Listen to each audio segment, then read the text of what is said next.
Maximizers, hey, I want to ask you something. You ever see people creepy walking around the cemetery like, not like The Walking Dead, but like, just people that walk around the cemetery. You know, if you might find me at a cemetery sometimes, let me tell you why you might find me at a cemetery. Sometimes I go to cemeteries to reflect.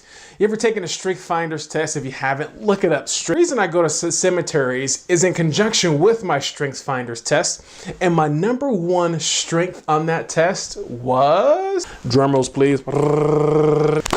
My number one personality strength on that test is context.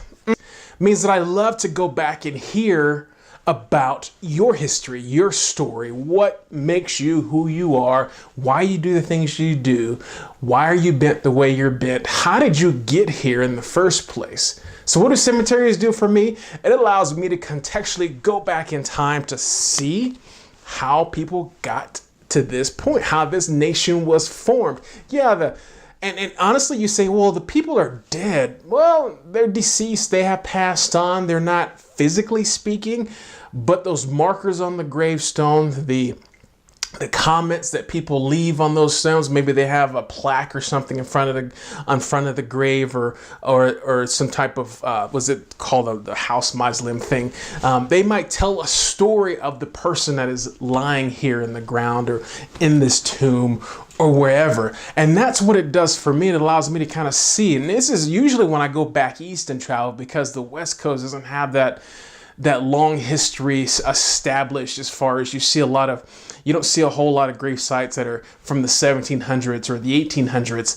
You see more, late 18, maybe early 1900s on the West Coast versus on the East Coast. But when I go to the East Coast, I like to visit cemeteries because it gives me, especially historic cemeteries, because it gives me perspective, gives me context to where we are as a nation and where we're going as a people, and also helps me to reflect in my own self. What am I doing based on the stories that I read and hear? If there's opportunities, or if there's audible soundtracks for, sometimes, like I just went to one recently, and there was you can dial into a phone number and press the number of the gravesite of the gravestone, and it gives you an audible recording of who that person was and what they did and maybe what they accomplished.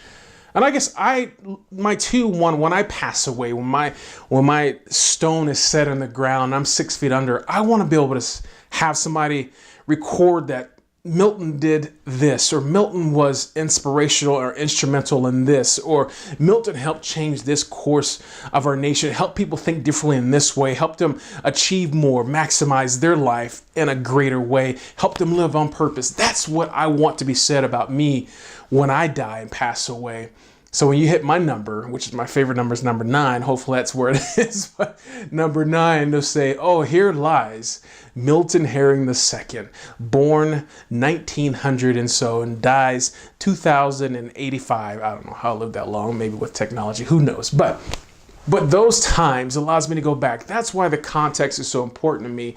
It allows me to see where we come from and then where we're going. But it also allows me to envision and imagine what it was like then, and how these people lived and how they walked. And I don't know, you might not vibe with me on this, but this is some of the things that I think about that allows me to be in perspective and be in the moment today and be present, and also looking towards the future, not necessarily making the same mistakes that we did in the past, and helping to form and shape a better tomorrow.